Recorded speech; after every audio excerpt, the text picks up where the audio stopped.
The funeral service had been quiet, filled with incense and grief, until the doors slammed open. I hope I'm not too late for my dear father's funeral. I've brought a surprise. He thrust a scroll overhead. The mourners froze. Yoshihiro's lawyers flanked him, smirking. This is the real will. Our father left everything to me. Read it and weep. He unrolled the paper. It read, "To my ungrateful son Ren, I leave nothing but my disappointment." So this is how he chose to end it, with a lie I cannot yet prove. How could your father write such a thing? This can't be. Whispers spread through the hall. Relatives exchanged uncertain glances. No one dared speak. The incense smoke curled undisturbed. The dead could not correct the living. You're all my guests now. But soon, this house will be mine alone. After the ceremony, the family walked back to the ancestral home in a stunned procession. You have 30 days. Vacate this house. Everything belongs to me now. 30 days. He isn't even pretending to mourn. Please, Ren, just give him what he wants. I can't bear any more fighting. Why now, Yoshihiro? After all these years of silence, why show up now? Because it's mine. Father finally saw the truth about you. Ungrateful and undeserving. The relatives exchanged glances, but no one defended Ren. The silence was damning. Yoshihiro strode out to his flashy car, leaving a cloud of dust and a house filled with fear. He's lying, but without proof. My words are just noise. Keiko wept against Ren's shoulder as the engine noise faded. The house seemed colder already. Inside, the relatives began to murmur. Defeat was easier than fighting a legal document. Ren, maybe it's best to accept the will. Yoshihiro has lawyers. We don't. The will looked official. Why would your father lie? You should just leave. Relatives urged surrender, their eyes downcast. Keiko's sobs grew louder, a broken chorus. Ren, I can't lose this home. Not after everything. Just do what he says. They're all so willing to believe a piece of paper over years of truth. Then let's do this properly. We'll have the family notary authenticate the will. It's routine. The room quieted. No one could object to a simple verification. Reluctant nods spread through the group. Later, Ren stood alone on the Ingawa and dialed the notary's number. Tomorrow, he would have answers. The next morning, Ren arrived at Takeda Notary Office, a modest building near the old town square. Ren, please, come in. I was sorry to hear about your father. He was a good man. Thank you, Takeda-san. I need your help. A will has surfaced, and I have doubts about its authenticity. Your father's health declined quickly after the stroke. His handwriting never recovered. I remember helping him sign documents. That's what concerns me. The signature on this will looks too steady for a man 3 years post-stroke. Let me examine it. I've known your family for decades. I'll treat this with the care it deserves. I appreciate that. My mother is falling apart. I need to know the truth, for her sake. I'll run the standard tests.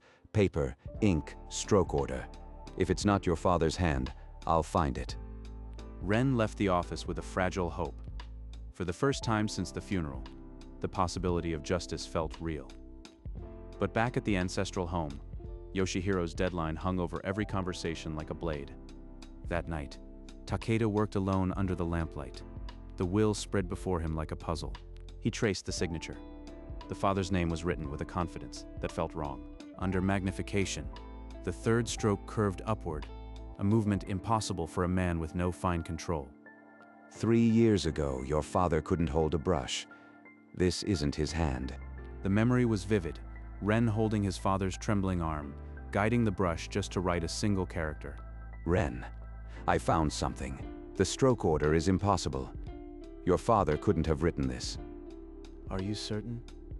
Maybe it was signed before the stroke? Absolutely certain. The stroke order proves it. This will is forged. So it's a lie. But I need more than a stroke analysis to save our home. Ren ended the call. He had proof, but would keep it hidden for now. A formal letter from Yoshihiro's legal team arrived. The will is incontestable. Surrender the property immediately. 30 days, Ren. Every day you delay, I'll add interest to your debt. That afternoon, a moving truck rumbled to a stop in the driveway, workers spilling out with stacks of empty boxes. Start packing. Everything stays. I'll have the house assessed next week. Ren, please, stop the notary process. I can't bear to see strangers touching your father's things. If I stop now, Yoshihiro wins, but Mother is breaking piece by piece. You hear that, Ren? Even your mother knows when to quit. Be a good son and listen for once. Ren said nothing. He stood surrounded by cardboard and whispered betrayals, an island of silence. I will not stop the authentication. Trust me a little longer. Outside, Yoshihiro revved his engine and peeled away, leaving dust and doubt behind him. Ren tested the paper's fiber under a microscope. It was modern, not decades old. Synthetic ink, manufactured in the last 5 years. This is a crude forgery. He called Takeda. The notary confirmed, enough to prove fraud in any court. Your father sealed a document with me before the stroke. It may be his true will. In the vault, Takeda retrieved an envelope sealed with the family crest in red wax. I was instructed to give this only to you. I never opened it. Ren broke the seal. The real will was handwritten, the strokes unsteady but authentic. The will left everything to Ren, with a note. You never asked for thanks, but now I give it. He knew. He knew who stayed. Ren folded the will. He would not reveal it yet. Not until the trap was set. It's all here. Father left everything to me because I cared for him. And Yoshihiro is disinherited. He made his choice clear. This will is ironclad. But if Yoshihiro tries to destroy it, then we don't give him the chance. I want to hold a public notarization ceremony. He'll bring the fake will himself. a trap. In front of everyone, family, lawyers. That's risky. If we fail, you lose the house. We won't fail. I have the real will, the forensic proof, and your testimony. He'll destroy himself. Invitations were sent. Formal notarization of the Sato family will. Attendance required. Public reading? Perfect. Let them all witness my victory. Ren, this is too much. The whole family will watch him humiliate us again. Please, let it go. Mother, trust me. I've never broken a promise. I won't start now. The night before the ceremony, a storm brewed outside, mirroring the pressure inside the ancestral home. Hours before the storm, Yoshihiro's car idled in a dark alley. He handed his lawyer a thick envelope. Forge a secondary document. Something that makes Ren look even worse. Double your fee. Forgery? If we're caught, we won't be. That idiot won't dare challenge it. Just do it. From the shadows, Ren pressed stop on the recorder. Every word was captured. This is enough to destroy him. But am I any better? Hiding in the dark? No. He forced this. I'm protecting what's ours. Father would understand. Yoshihiro's car eased away, his laughter trailing into the damp night air. Ren pocketed the recorder and walked home through the rain, the weight of truth heavier than the storm. Tomorrow, the ceremony would begin, and with it, the end of Yoshihiro's game. The great room of the ancestral home filled with relatives, their whispers heavy with expectation. Good. Everyone's here. Now you'll all see the truth. Yoshihiro's lawyers fanned out like enforcers. Keiko gripped Ren's sleeve, her knuckles white. I have the only valid will. After today, you'll have no choice but to leave. Go ahead, wave it. Every time you do, you dig your own grave. Where's the notary? Let's get this over with so I can start renovating. Just then, Takeda entered, his briefcase held like a shield. The room fell silent. The notarization will now commence. I ask everyone to remain seated. Please, let this end without more sorrow. The trap was set, and Yoshihiro stood at its center, blind to the jaws closing around him. Mr. Yoshihiro, please place the will on this table for notarization. I will examine it now. Finally, make it quick. I intend to start renovations by evening. Takeda accepted the scroll and studied the signature with a magnifying lens. This will is forged. The third stroke curves impossibly. Your father could not have written this after his stroke. Under the lens, the stroke error was damning. A forger's mistake, not an invalid's hand. You're lying. You're in Ren's pocket. This is a conspiracy. The ink is synthetic. Modern, the paper not decades old. This document is a fabrication. The room exploded. Relatives rose, shouting accusations at Yoshihiro. The walls that had pressed in on Ren now closed on his half-brother. Could it really be true, after all this pain? Let him scream. The noose tightens with every word. Lies. The old man was biased from the start. This is all a setup by Ren to steal my inheritance. Ren stood, the recorder in his hand like a weapon. Finally, he would speak. You finished, Yoshihiro? Then listen to your own words. He pressed play. The recording crackled, the car's engine a low hum behind Yoshihiro's voice. Forge a secondary document, something that makes Ren look even worse. The lawyer's panicked face confirmed it. The room erupted with cries of shame. You recorded me? You worm. He lunged across the table. Relatives seized his arms, dragging him back. You built your own prison. Every lie you spoke, I captured. In the distance, sirens wailed. The family's verdict was already spoken. Police officers entered, summoned by an anonymous call. The room fell deathly silent. Yoshihiro, you are under arrest for forgery and inheritance fraud. Get your hands off me. I'll have all your jobs for this. As Yoshihiro was dragged out, Takeda produced a sealed envelope from his briefcase. This is the true will of your father, witnessed and notarized by me. I shall now read it. He read aloud. To my son Ren, for his unwavering care when no other would visit, I leave my entire estate with deep gratitude. He knew. Your father knew everything.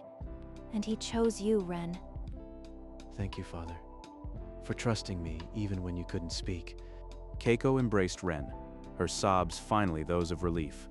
The room, once hostile, now murmured with respect. Outside, the police car pulled away. Inside, the truth had finally set them free. As the relatives filed out, many approached Ren with bowed heads. Their guilty silence spoke louder than any apology. They're all so ashamed, Ren. They see how they misjudged you. Even your father's cousins are weeping. I won't hold it against them. Fear twists even the best intentions. Let's just move forward. Later, in his father's study, Ren found a photo album. A picture stopped him, his father teaching him to fish by the pond, both laughing. He was always patient, always there, even when I was too stubborn to notice. Tucked behind the album, a sealed envelope, his name in familiar, unsteady strokes. He carried it outside, where the evening light gilded the old pine trees. He broke the seal. My dear Ren, if you read this, I am gone. You were my greatest pride, my greatest comfort. I'll protect this land, Father, but I'll do more than that. Your care will live on, in a way that helps others. Keiko joined him on the hill, saying nothing, just her presence, a quiet benediction. Ren looked out over the estate, not as an heir, but as a guardian. The silence held more promise than any words. The trial was swift. Forensic proof, the recording, and Takeda's testimony formed an unbreakable chain. The judge's gavel fell. Guilty of forgery and inheritance fraud. 5 years. Yoshihiro was led away, prison uniform stark against his former arrogance. The cell door clanged shut. That quiet fool. He outplayed me from the start. Ren watched from the gallery. When their eyes met, he gave a single nod. No triumph, just acknowledgement. Outside the courthouse, a small crowd of reporters called his name. Ren walked past them without stopping. It's really over. My son, you've been so strong. Not over. But finally, we can breathe. The news ran a small, sober headline. Son vindicated in inheritance fraud case. Ren's name cleared at last. That evening, Ren stood again on the hill. The land stretched before him, not a burden but a promise. This land, this money, It was never just for me. Father would want it to heal. The next morning, Ren spread blueprints across his desk, not of bridges, but of a care facility. He visited geriatric wards, not as an engineer, but as a son. He spoke to nurses about dignity and neglect. Mother, I want to build a care home for the elderly who have no one, in Father's name. Oh, Ren, your father would be so proud. He always said care was the truest wealth. Weeks later, Ren stood in a hard hat, surveying a plot on the edge of the estate. The foundation was being laid. Brick by brick, this will be a place where no one dies alone. Keiko often brought tea to the site, watching her son build not just walls, but a legacy of compassion. We'll name it Sakura Geriatric Care. Every spring, the blossoms will remind people of renewal. The building rose quickly. Soon, its doors would open, and with it, a new chapter for the Sato name. The day of the opening was bright with spring. Cherry blossoms drifted over the new facility like blessings. This is the true legacy of the Sato family. Not land, but love. I built this because my father taught me that care is the highest calling. This home carries his heart. He would have loved this, more than any award. To the elderly who will live here, you are family now. We will never let you feel alone. Ren, Keiko, and Takeda raised the scissors. The ribbon fell, and the crowd applauded. The doors opened. Elderly residents, some in wheelchairs, were welcomed by nurses with warm smiles. This is what I fought for. Not wealth, not revenge, just this. Cherry petals swirled. The name Sato now meant sanctuary, not scandal. From that day, the home was never empty. It was a place where no one died alone. 5 years passed. The Sakura home became a second home to many. And one autumn morning, a figure stood at the gate. Can I even show my face here? After everything I did? A nurse noticed him loitering and quickly fetched Ren. Ren walked out slowly, hands in his pockets. He stopped 10 feet away, face unreadable. Ren, I know I don't deserve to be here, but I had to see you. I threw away everything. Our father, you. I'm sorry. I am so sorry. After all this time, he finally says it, but words are cheap. Yoshihiro's forehead touched the cold ground. He did not move. Stand up. Then Ren turned and walked toward the facility. He didn't look back, but he didn't close the gate. Yoshihiro rose shakily and followed Ren through the double doors of Sakura Geriatric Care. He could have shut the gate. He chose not to. Why? The facility hummed with life. An elderly woman smiled at Yoshihiro, and he flinched, unworthy. Ren stopped before a small meditation room. A brass plaque hung on the wall, in memory of our father who valued care above all. Read it. This is what he believed. I remember he used to say that care is the highest calling. I forgot. I forgot everything. He would have wanted you here, not as an owner, as a son. Yoshihiro's shoulders shook. For the first time, he let the grief in. The plaque blurred through his tears. They stood in silence. Not a reconciliation, but a beginning. Later, they walked to the family cemetery at the edge of the estate. The old cherry tree stood guard. Yoshihiro hesitated at the entrance, but Ren walked on, as if leading a child. Ren knelt, placing a single white chrysanthemum on the stone. The engraving caught the light. Yoshihiro fell to his knees behind him, bowing until his forehead touched the grass. He did not rise. Minutes passed. The only sound was the rustle of petals. I think he forgives you.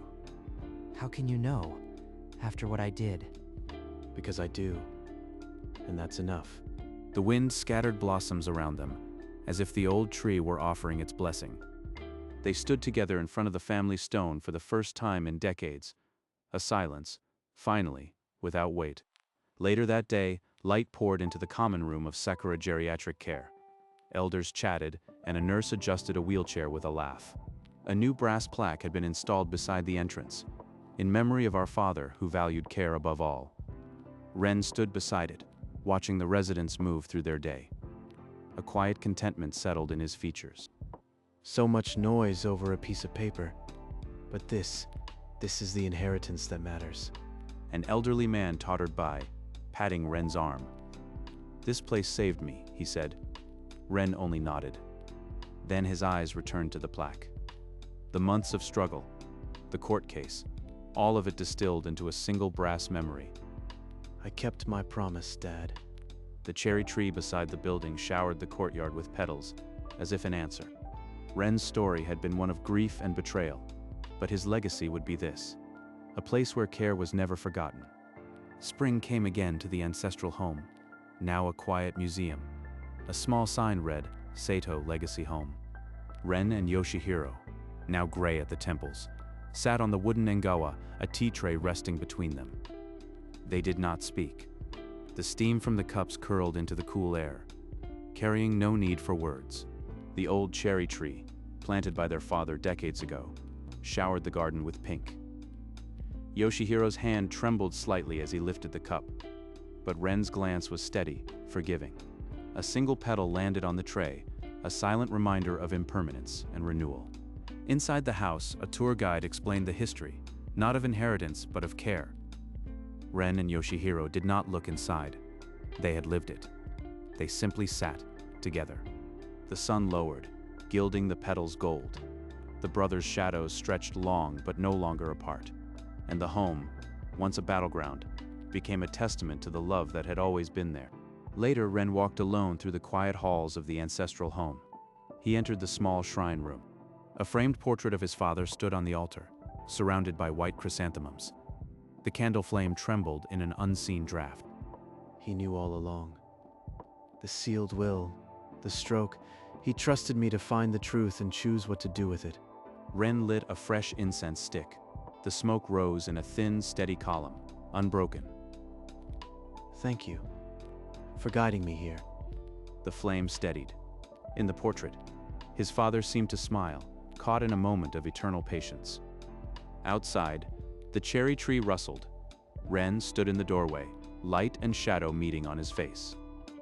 The shrine room darkened slowly, the candle burning low. Then the screen faded to black. Decades earlier, a much younger man knelt in the garden soil. Beside him, a boy watched with wide eyes. "Your roots will always be here," his father said, pressing the sapling into the dark earth. The boy placed his small hands over his father's, and together they covered the roots. Over the years, the sapling drew strength from the Sato soil, growing tall and wide. Now, that tree dominated the garden of Sakura Geriatric Care, its branches a canopy of pink. Elderly residents sat in its shade, some napping, others chatting, all embraced by the same care that had planted the seeds. Every spring, it bloomed without fail, a living monument to a father's quiet wisdom. Ren stood at the window of the facility, watching the petals fall. A gentle smile touched his face. And under its branches the promise held, roots deep, branches wide, a legacy that would outlast any document. Ren walked the bright corridors of the facility, his footsteps softened by the faint hum of conversation and laughter. He paused by Mrs. Tanaka's wheelchair, adjusting her blanket when she gestured toward it. "Thank you, dear," she murmured.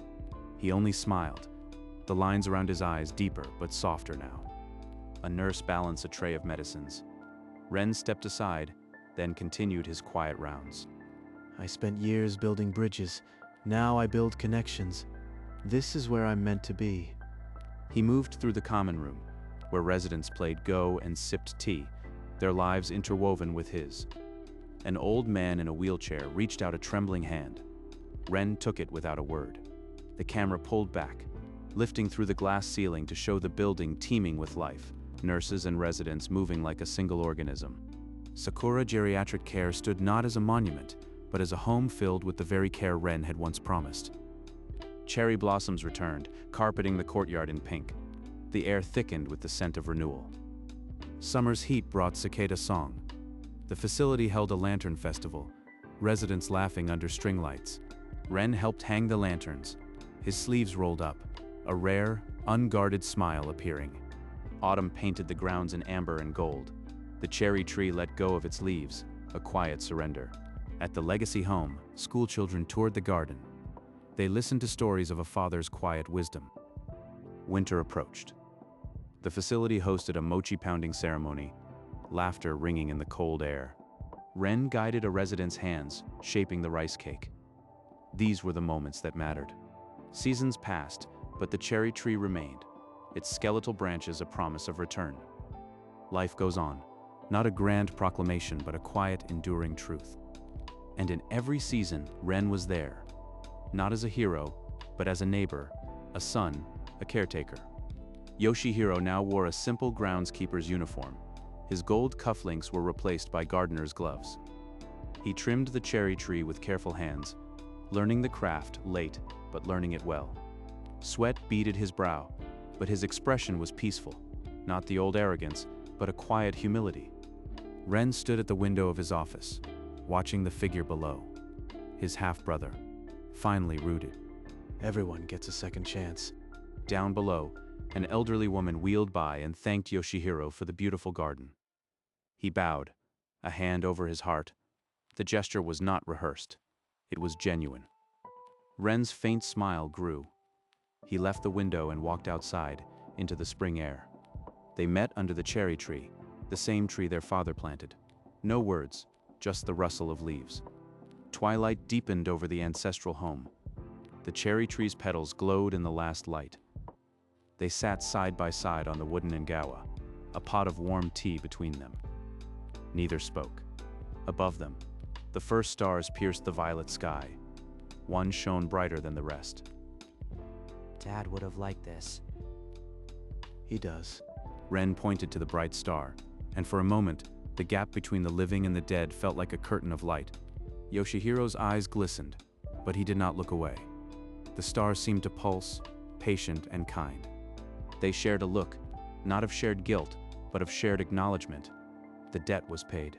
The night wrapped around them like a familiar quilt. For the first time in decades, they were simply brothers. And up above, the bright star kept watch, as if their father had never truly left. In the end, the will was never about money. It was about the quiet truth of who stays when the world turns away. Who remains when the medicine is bitter, the nights sleepless, and the silence heavy with unspoken fear. And who comes back, even after the worst has been done, seeking not inheritance, but forgiveness in the end. Ren had stayed. Yoshihiro had come back. The father's spirit, in the end, had never truly left. The portrait held the story of a lifetime. Love visible in the faint smile, patience in the gentle eyes. A candle burned for them, a flicker of continuity in the vast darkness of grief and regret. It said, without words, some wealth is never forged. It is earned in care, day after day, year after year. The will was just paper. But the care? That endures beyond ink and years, rooted in the heart of a family. And then, the screen faded to black, but the light from that candle remained, a promise kept. 5 years after the opening, the facility buzzed with anniversary preparations. Banners and cherry blossom wreaths adorned the halls. In his office, Ren found a stack of letters on his desk. Thank you notes from families and residents past and present. He opened one at random. The handwriting was shaky, but deliberate. Dear Ren, I am 92 now. Before Sakura, I felt invisible. Thank you for giving me dignity. The signature was simply Mrs. Abe. Ren remembered her, a retired teacher who loved origami. This is why I did it. Not for the inheritance, but for these moments. He folded the letter carefully and placed it in a wooden box already half full of similar treasures. Outside, laughter drifted up from the garden. Residents were gathering for the anniversary photo. Ren stood by the window, watching. The cherry tree, now thick with blossoms, cast a gentle shade over them all, and in that simple moment, surrounded by lives he had touched, he knew the care had come full circle.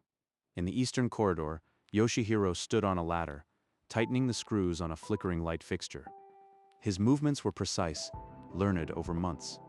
The gold cufflinks were a distant memory. An elderly woman in a wheelchair rolled up beside him.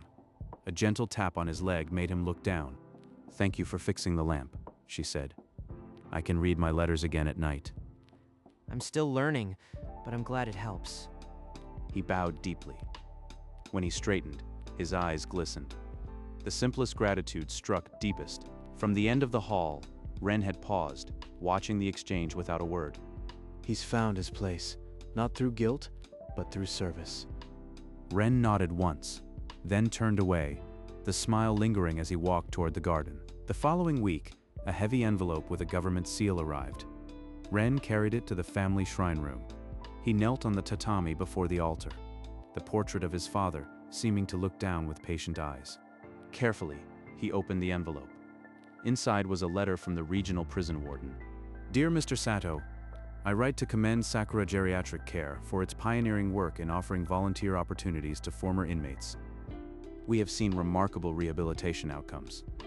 Your facility embodies the true spirit of community and forgiveness. Ren's hands trembled slightly, not from sorrow, but from the quiet weight of vindication and peace. This is what Father would have wanted. Second chances, not just second homes. He carefully folded the letter and placed it on the altar, beside the ever-burning candle. We did it, Dad. We built something that heals. Outside, cherry blossoms drifted past the window, as if the old tree itself was nodding in approval. Later, when the anniversary guests had gone, Ren found Yoshihiro in the garden, sitting on the bench beneath the cherry tree. Cherry petals drifted around them like silent blessings. Elders were still laughing in the distance, playing cards under the veranda. It's peaceful here. I never knew peace could feel like this. Will you stay? Not as a guest, but as a part of this place. If you'll have me, I have nowhere else I'd rather be. Ren extended his hand. It was not a handshake, but an offering. Yoshihiro took it, his grip firm but humble. They rose together, the weight of years falling away like petals. They walked side by side through the garden, past the elders who smiled and waved, past the nurses who nodded in quiet acknowledgement. The cherry tree stood tall, its branches reaching toward the setting sun, as the two brothers walked into the golden light, together at last. The camera tilted upward, leaving the two figures behind, rising through the cherry tree's branches. A single pink petal detached and swirled upward, defying gravity for a moment before catching an unseen current. It climbed past the branches, past the memory of a funeral and the weight of a forged will, until it was only a speck in the infinite blue. The deep blue seemed to hold its breath. And then, a voice, not through ears but through the heart. My sons. Just 2 words, but they carried the weight of a lifetime. Pride, forgiveness, and love all at once. Then the sound of laughter drifted up from below. Rich, full laughter, the kind that belongs only to the healed. It was Ren and Yoshihiro, their voices indistinguishable, woven into the fabric of Sakura. The petal continued its ascent, now just a speck, and the screen faded gently to white, the echo of laughter lingering. The end. One last image held in stillness, the ancestral home at dusk. The cherry tree, a cascade of pink, stood sentinel over the garden. Petals fell like slow applause. A small wooden sign stood at the gate, its letters hand-carved. Sato Legacy Home. Below it, a smaller line. Where care became our inheritance. The light from within the house spilled out onto the Engawa, warm and unwavering. Petals continued their silent dance, each one carrying a memory, a name, a life touched. The story of the Sato family did not end with a will. It began anew with every sunrise, every gentle hand, every second chance given. And the sign swung slightly in the breeze, as if nodding to the future. Then, the picture slowly faded to black. But the light from the house remained, a memory of home.